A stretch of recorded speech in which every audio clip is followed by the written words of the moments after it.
Headline sponsored by Abhilashi Group of Institution. Join us to beat the crowd. Bharat और चीन के सैनिकों के बीच हुई झड़प के बाद किन्नौर में आर्मी, आईटीबीपी, पुलिस और पंचायतें सतर्क। एसपी किन्नौर ने किया चीन सीमांत गांव का दौरा। गांव के लोगों से झूठी भ्रांतियों से दूर रहने का किया आह्वान। पूर्व मंत्री प्रकाश चौधरी बोले, प्रधानमंत्री नरेंद्र मोदी के साथ पूरा देश, जो भी कदम उठाएंगे पूरा देश उनके पीछे खड़ा। जो डंडे और पत्थरों से करते हैं वार, उनको देना चाहिए मुंह तोड़ जवाब। कोरोना महामारी के चलते विशाल रूप में नहीं मनाया गया शूलिनी मेला। परंपराओं और अनुष्ठान को पूर्ण करने के लिए सूक्ष्म रूप में निकली शूलिनी माता की डोली। शोभा यात्रा में नहीं हुई फूलों की वर्षा और न ही बंटा प्रसाद। और इस साल के सबसे बड़े दिन 21 जून को होगा सूर्य ग्रहण। बच्चे सुरक्षित रूप से देख सके सूर्य ग्रहण। जिला विज्ञान विभाग ने जिला मुख्यालय में सोलर फिल्टर का किया प्रबंध। नमस्कार, आप देख रहे हैं एचपी 24x7। मैं हूं जनिशा।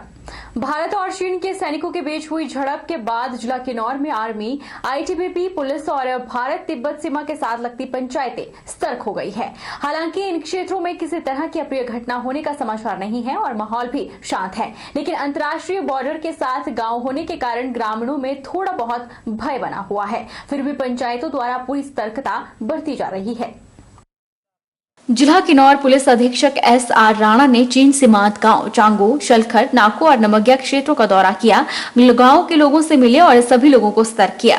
इस दौरान एसपी ने जिला किन्नौर के अंतर्राष्ट्रीय बॉर्डर के साथ लगते गांव के लोगों को झूठी भ्रांतियों से दूर रहने का आह्वान किया और कहा कि अगर कोई भी गतिविधि सीमांत क्षेत्र में हो तो उसकी सूचना वहां के प्रशासनिक अधिकारियों को दे। वहीं नमग्या पंचायत की प्रधान कर्मा नेमा ने कहा कि उन्हें बहुत डर था, लेकिन एसपी किन्नौर के यहाँ आने से उनका डर कम हुआ है, लेकिन वे फिर भी सरकार से मांग करते हैं कि यहां पर जवानों की संख्या बढ़ाई जाए। उन्होंने कहा कि चाइना के मुंह के सामने होने के कारण डर तो स्वाभाविक ही है, लेकिन एसपी के यहां आने से हौसला बढ़ा है और वे पूरी तरह सतर्क रहेंगे। एसपी साहब आए थे। पहले तो हमने कहा कि हमारे को बहुत डर लग रहे हैं, लेकिन इतना डरने की आवश्यकता नहीं है। उन्होंने गाँव वाले भी आए थे, उन्होंने समझाया कि डरने की आवश्यकता नहीं है, तो हमें डर कम हो गया जी।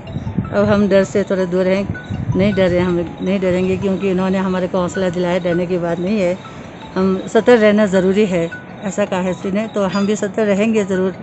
हो सके तो सरकार से निवेदन है कि थोड़ा बहुत जो है बढ़ा के जहाँ पोस्टें हैं वहाँ पर थोड़ा बढ़ाने की कृपा करें। कि रात की जो घटना है ये लद्दाख क्षेत्र में हुई है, लेकिन हमारे जो 120 किलोमीटर का जो चाइना के साथ बॉर्डर है, इसमें दर्जनों हमारे गांव बसे हुए हैं। लोगों में एक बहुत दहशत का वातावरण है।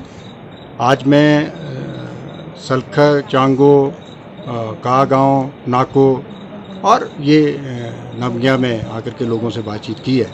हमारा जो कर्तव्य है, हमारा जो फर्ज है कि हम अपने जो भी दर्जनों हमारे गांव जो अंतर्राष्ट्रीय सीमा के साथ हैं उनमें उनको अवेयर करें, उनमें जागरूकता लाएं और उनको इस समस्या के बारे में उनका हौसला अफजाई करें। भारत चीन सीमा विवाद के चलते हुई खूनी झड़प में शहीद होने वाले भारतीय सैनिकों के प्रति अपनी संवेदना व्यक्त करते हुए पूर्व मंत्री प्रकाश चौधरी ने कहा कि पूरे संसार में भारत की सेना सबसे आगे और मजबूत है। डंडे और पत्थरों के वार करने वाले चाइना को मुंह तोड़ जवाब दिया जाना चाहिए। उन्होंने कहा कि पूरा भारत प्रधानमंत्री के साथ है, आप आगे बढ़े, हम पीछे हैं। आज वो 72 या 72 की सेना हमारे पास नहीं है। आज हमारी सेना मजबूत है। पूरे वर्ल्ड में भारत की सेना सबसे आगे है, सबसे स्ट्रॉन्ग है, सबसे मजबूत है। आज आप चाइना को मुंह तोड़ जवाब दीजिए जो डंडे और पत्थरों से वार करते हैं, और हमारे जो 20 सैनिक मारे गए हैं उसके लिए हम खेद जताते हैं। और हम प्रधानमंत्री को कहना चाहते हैं कि प्रधानमंत्री जी, पूरा भारत आपके पीछे है, पूरा भारत आपके साथ है, आप आगे बढ़े, पीछे हम हैं। स्वास्थ्य विभाग में हुए कथित भ्रष्टाचार के मामले को लेकर हिमाचल प्रदेश की राजनीति थमती हुई नजर नहीं आ रही है और पत्रकार वार्ताओं के माध्यम से भाजपा और कांग्रेस जमकर आरोप प्रत्यारोप की राजनीति कर रहे हैं। भाजपा प्रदेश प्रवक्ता रणधीर शर्मा ने प्रेस वार्ता में आरोप लगाए थे कि कांग्रेस को भ्रष्टाचार के मुद्दे पर बोलने का कोई नैतिक अधिकार नहीं है। कांग्रेस सरकार के कार्यकाल के दौरान पूर्व सीएम पर भ्रष्टाचार के आरोप लगे थे। तो कांग्रेस ने पूर्व सीएम से इस्तीफा क्यों नहीं मांगा था।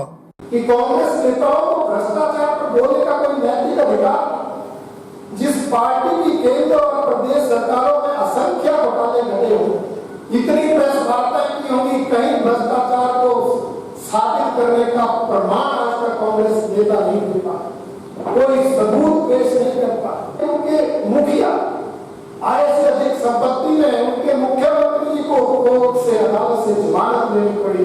मैं पूछता हूँ कांग्रेस नेताओं से, क्या उन्होंने अपने मुख्यमंत्री से जांच पत्र मांगा था? वहीं बीजेपी के द्वारा लगाए गए आरोपों के जवाब में मंडी जिला कांग्रेस अध्यक्ष प्रकाश चौधरी ने कहा कि जो सरकार भ्रष्टाचार करे उसके खिलाफ बोलने का कांग्रेस को पूरा अधिकार है। हिमाचल प्रदेश का कोई भी नेता भ्रष्टाचार करेगा उसके खिलाफ हम बोलेंगे। उन्होंने कहा कि अगर हमसे कोई गलती हुई तो जनता ने उसका परिणाम हमें दिया। जो सरकार घोटालेबाजी करे, भ्रष्टाचार करे, उसके खिलाफ बोलने का अधिकार है। मैं कांग्रेस पार्टी के से संबंधित हूँ। मैं आज जिला मंडी कांग्रेस पार्टी का अध्यक्ष हूँ। मुझे पूरा हक है, अगर हिमाचल प्रदेश का कोई भी नेता अगर घोटाला करेगा उसके खिलाफ हम बोलेंगे। ठीक है, बिंदल जी इस्तीफा देते हैं, बिंदल जी की नैतिकता नहीं बनती, क्यों? अध्यक्ष जो है सरकार को नहीं चलाता, सरकार को मुख्यमंत्री चलाता है, सरकार को मंत्री चलाते हैं, तो नैतिकता तो मुख्यमंत्री जी की बनती थी। वही मैं बोल रहा हूँ, पूर्व सीएम जो थे वो प्रूव नहीं हुआ, ठीक है ना। अगर हमने कोई गलती की है उसका फल हमें जनता ने दे दिया, हम हार गए। अब ये तो सत्ता में है, आज 2.5 साल और 2.5 साल से ऊपर का कार्य इनको हुआ है। अगर ये भी तो सोच समझ से काम करें। अगर हमसे कोई गलती हुई है तो उसका परिणाम तो हमें जनता ने दिया। उपायुक्त मंडी ऋग्वेद ठाकुर ने बैंकों से स्वरोजगार गतिविधियों के लिए उदारता पूर्वक लोन देने को कहा है। साथ ही उन्होंने बैंक अधिकारियों से लोगों के पास जाकर उन्हें लोन लेकर अपना काम धंधा शुरू करने को प्रोत्साहित करने का आग्रह किया।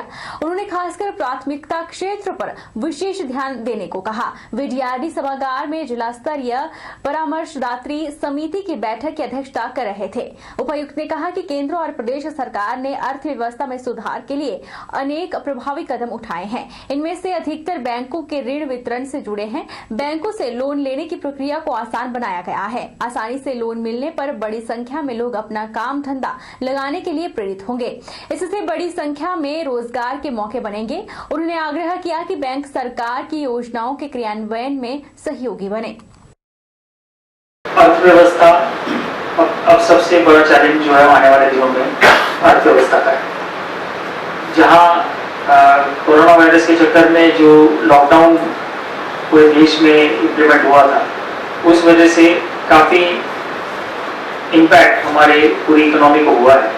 और उसको रिवाइव करने के लिए जो केंद्र सरकार द्वारा, प्रदेश सरकार द्वारा जितनी स्कीम्स की है या कुछ इनिशिएटिव्स लिए हैं, वो सभी मैं समझता हूँ काफ़ी इनिशिएटिव्स जो है आपसे जुड़े हुए हैं in terms of credit disbursement. और ये मीटिंग हमारे लिए फोरम रहती है कि जहाँ पर बीच में हमने आपका जो क्रेडिट प्लान है वो भी लॉन्च किया था और उसको भी हम देख रहे हैं। प्लस आज के दिन में सरकार भी चाह रही है कि ज़्यादा से ज़्यादा इकोनॉमिक एक्टिविटी को कैसे बढ़ावा दिया जाए। भारतीय सेना पर चीन के हमले के बाद बिलासपुर में चीन के खिलाफ लगातार रोष प्रदर्शन जारी है। इसी कड़ी में नगर सुधार समिति ने पूरी जोर शोर से जहां पर चीन का पुतला जलाया, वहीं पर जमकर चीन के खिलाफ नारेबाजी की और मुर्दाबाद के नारे लगाए। नगर सुधार समिति के अध्यक्ष दिनेश कुमार के नेतृत्व में बिलासपुर शहर में चीन के प्रति गहरा रोष प्रकट किया गया और चीन को चेतावनी दी गई है कि अगर वह अपने कारनामों से बाज नहीं आया तो उसके खिलाफ बड़ी कार्रवाई की जाएगी। 15-16 जून को जो है इन्होंने हमारी सीमा में घुसपैठ करने की कोशिश की और जब हमारे भारतीय सैनिकों ने रोका तो ये वापस जाने लगे, लेकिन कुछ ही देर में वापस पलट के आते हैं और कंटीली तारों के डंडे और नुकीले औजारों से हमारे भारतीय सैनिकों पर हमला कर देते हैं, जिसमें हमारे 20 जवान शहीद हो गए हैं। हम उनका गिन गिन के बदला लेंगे। जो धोखेबाज चाइना सरकार कर रहा है, हमने चाइना सरकार के सभी सामानों का बहिष्कार किया है। स्वास्थ्य विभाग की मुश्किलें पहले से और अधिक अधिक बढ़ गई है। कोविड-19 कोरोना वायरस के साथ अब डेंगू को लेकर भी बिलासपुर जिले में अलर्ट जारी किया गया है। जून, जुलाई, अगस्त और सितंबर में डेंगू का पीक टाइम माना जाता है। बिलासपुर डेंगू मामलों को लेकर रेड जोन में है। हालांकि पिछले साल 2019 की बात करें तो सिर्फ 38 मामले ही सामने आए थे, लेकिन 2018 में 2000 से अधिक मामले सामने आने के बाद बिलासपुर जिले पर स्वास्थ्य विभाग का पूरा फोकस रहता है। स्वास्थ्य विभाग का कहना है कि हल्की सी लापरवाही भारी पड़ सकती है। वहीं अगर कोरोना समय के बीच में डेंगू बीमारी अधिक फैल गई तो यहाँ पर स्थिति कंट्रोल से बाहर हो सकती है। स्वास्थ्य विभाग के अधिकारियों ने यह साफ किया है कि अभी तक जिले में डेंगू का एक भी मामला सामने नहीं आया है। एहतियातन जिले में अलर्ट जारी कर दिया गया है। स्वास्थ्य विभाग ने कोरोना काल में डेंगू से निपटने की पूरी तैयारियां की है। डेंगू को लेकर स्वास्थ्य विभाग ने टीमों का गठन किया है और विभाग का अमला घर घर जाकर लोगों को जागरूक करेगा। साथ ही स्वास्थ्य विभाग ने कोविड और डेंगू को लेकर दोनों के जागरूकता बोर्ड शहर में लगाना भी शुरू कर दिया है। विभाग की और एडमिनिस्ट्रेशन की लगातार कोशिशों के बाद 2019 में ये केसेस का जो नंबर था वो 38 पे आ गया था, तो एकदम से शार्प फॉल आया था। उसमें लोगों का बहुत बड़ा सहयोग था कि लोगों ने साफ़ सफाई का ख्याल रखा। और क्योंकि 2018 में 2000 से ज़्यादा केसेस आए थे, तो इस बार भी हमारी कोशिश यही रहेगी कि इस साल डेंगू बिलासपुर में कंट्रोल में रहे या बिल्कुल भी कोई भी केस ना आए। लेकिन इस साल एक बड़ी इम्पॉर्टेंट बात ये है कि क्योंकि कोरोना वायरस का संकट पूरे विश्व में फैला हुआ है और हम ये सोचते हैं कि अगर ये कोविड और डेंगू दोनों का मेल होता है तो ये शायद ज़्यादा घातक हो सकता है। तो इसलिए इस बार हमें बहुत ज़्यादा तैयारी करने की ज़रूरत है। इसमें अकेला डिपार्टमेंट या हेल्थ डिपार्टमेंट या एडमिनिस्ट्रेशन इनके करने से ही सारा कुछ नहीं होगा, लोगों का सहयोग बहुत जरूरी है। बहरहाल रुकेंगे एक छोटे से ब्रेक के लिए। ब्रेक के उस पार फॉर लौटेंगे।